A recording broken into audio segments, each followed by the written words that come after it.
Hello and very welcome to one and all. ये video मुझे exam से एक दिन पहले बनाना चाहिए था, पर मैं 2 दिन पहले इसलिए बना रहा हूँ ताकि ये सबके पास पहुंचे। ये आपकी जिम्मेदारी है कि आप सबके साथ शेयर करिएगा, लाइक करिएगा। इस वीडियो में हम आपके साथ 3 जेन्युइन पॉइंट्स डिस्कस करेंगे जो मेरे एक्सपीरियंस से मुझे लगता है आपको उन पर ध्यान देना चाहिए एग्जाम से पहले। ठीक है। सबसे पहला जो पॉइंट है, बिना टाइम को वेस्ट किए हुए अपन स्टार्ट करते हैं। सबसे पहला जो पॉइंट है कि अपने को पानी कम पीना है। उस दिन जिस दिन आप एग्जाम देने जाते हो सुबह कम पानी पीना है। उसका रीजन क्या है कि जब आप पानी ज्यादा पियेंगे, अभी ठंडी का मौसम मौसम है, आपको वॉशरूम जाना पड़ेगा, राइट। और वॉशरूम जब आप अच्छे कॉलेज में होते हो तो दूर दूर वॉशरूम होते हैं। थोड़ी जो आपकी फर्श वगैरह होती है वो स्लिपरी होती है, तो आप जल्दी से उस पर चल भी नहीं पाते। आपका काफी टाइम उसमें चला जाता है, कम से कम नहीं तो 5 से 8 मिनट आपके उसमें चले जाएंगे। ठीक है। 5 से 8 मिनट का मतलब होता है एक क्वेश्चन के लिए अगर आप एवरेज भी लगाओगे तो 3 मिनट आपको मिलते हैं। 60 क्वेश्चन है, 18 120 मिनट है आपके पास, राइट, टोटल। तो उसमें से आप दो क्वेश्चन का टाइम आप निकाल देते हो। इसी में 2 क्वेश्चन का आपका टाइम चला जाता है। ठीक है। तो एक चीज तो पहले ये करो, बाई चांस, क्योंकि पता नहीं है ना कि आपने का पानी मान लिया सुबह गए और कम पिया, फिर भी आपको वॉशरूम जाना है तो क्या करोगे। तो जब भी आप जाते हो स्टार्टिंग में खाली टाइम में एक बार वॉशरूम होके जरूर आइए। नहीं तो आपको पूछने बताने में कहाँ है, इधर है कि नहीं, गलत चले गए, बहुत टाइम आपका चला जाएगा। ये बहुत जेन्युइन पॉइंट है। पहली चीज तो ये कि पूरी कोशिश ये होनी चाहिए कि आपको जाना ही ना पड़े वॉशरूम। अगर जाना पड़ रहा है तो आपको जल्दी जाना चाहिए, जल्दी जाके वापस भी आ जाना चाहिए। उसके लिए आपको पता होना चाहिए कहाँ पे है। तो पहला ये पॉइंट है कि कम पानी पिए। अगर पी भी रहे हैं तो उससे पहले वॉशरूम, जब आपको टाइम मिल रहा है एग्जाम शुरू होने से पहले, वॉशरूम जरूर चेक कर ले कि कहाँ पे है। ठीक है। नहीं तो काफी टाइम आपका इसमें बर्बाद चला जाएगा, और एक एक मिनट की एग्जाम में कीमत होती है। 3 3 घंटे आपके पास है, मतलब 180 मिनट गिने चुने हैं, और जब एक बार घड़ी स्टार्ट हो गई फिर वो रुकने वाली नहीं है। ठीक है। तो सबसे पहला जो जेन्युइन पॉइंट है वो ये है आपके लिए। ठीक है। दूसरा पॉइंट ये है कि आप स्टार्ट कहां से कर सकते हैं सॉल्व करना, किस सेक्शन से कर सकते हैं, किस टाइप के क्वेश्चन से कर सकते हैं। तो इसमें आप देख पा रहे हो, जो मैंने आपको समझाने की कोशिश की है। सबसे पहले मुझे लगता है कि आपको एनएटी क्वेश्चन सॉल्व करने चाहिए। ठीक है। एनईटी क्वेश्चन सॉल्व करने का रीजन, मुझे लगता है आप सब इस चीज से एग्री करोगे, आप मुझे कमेंट करके बताइएगा। जितने भी आपके क्वेश्चंस आते हैं, आप प्रीवियस ईयर क्वेश्चन पेपर उठा के देख लीजिए। मुझे हमेशा ऐसा लगता है कि एनईटी टाइप के क्वेश्चंस, बाकी कंपैरिजन आप सबसे कर लीजिए, 1 नंबर वाले क्वेश्चन का 1 नंबर के एनईटी के टाइप के साथ कर लीजिए क्वेश्चन, हमेशा आपको एनईटी टाइप वाला क्वेश्चन इजी मिलेगा।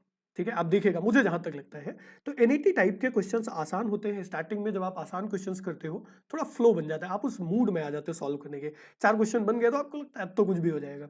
ठीक है।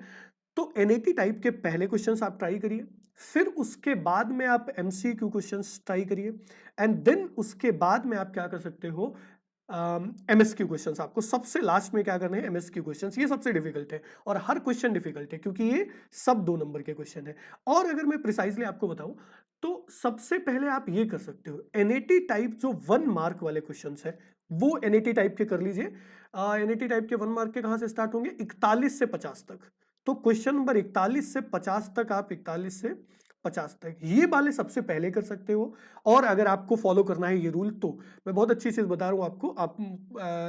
आपने अगर मॉक टेस्ट में भी ये फॉलो किया होता तो शायद आप नोटिस करते कि हाँ, इसका फायदा होता है।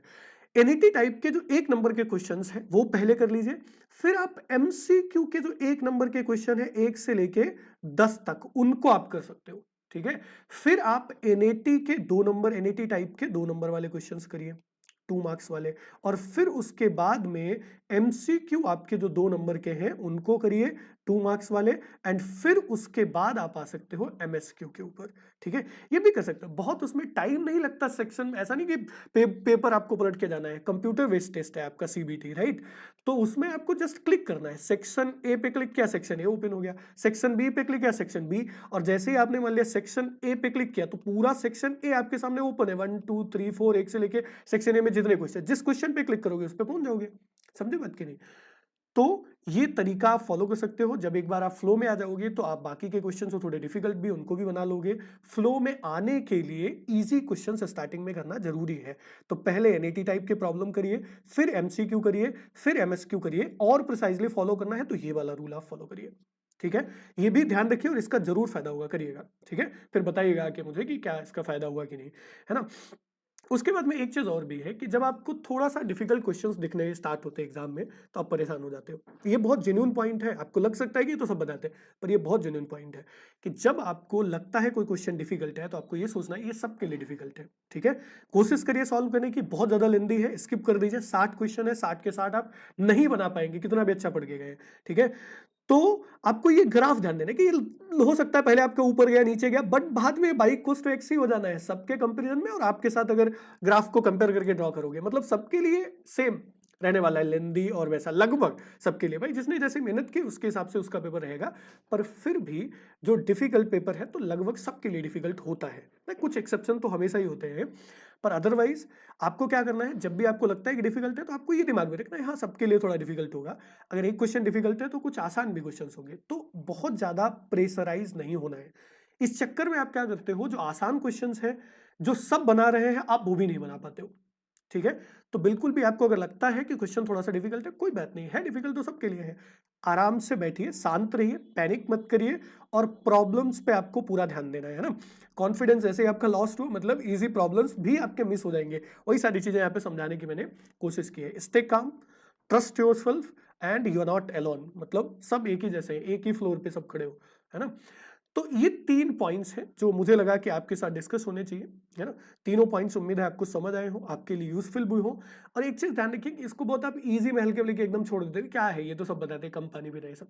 पर ये है जेन्युइन पॉइंट, जब आप दे के आओगे एग्ज़ाम, कभी हमारी जगह पे आओगे, तो आपको लगेगा कि हाँ, ये शेयर होना चाहिए पॉइंट। इससे बचता है, आपका टाइम बचता है और आप अच्छे से प्रॉब्लम्स कर पाते हो, आपको ज़्यादा प्रेशर जब नहीं फ़ील होता है, तो आप बेहतर एग्ज़ाम में करके आते हो और 1-2 नंबर का भी बेहतर हो जाता है, तो रैंक बहुत ज़्यादा ऊपर-नीचे हो जाता है। ठीक है? तो इस पे ज़रूर ध्यान दीजिएगा। Do like the video, share करिएगा सबके साथ एंड बाकी जुड़े रहिए। चैनल सब्सक्राइब करना ही है, नहीं किया है तो कर लीजिए।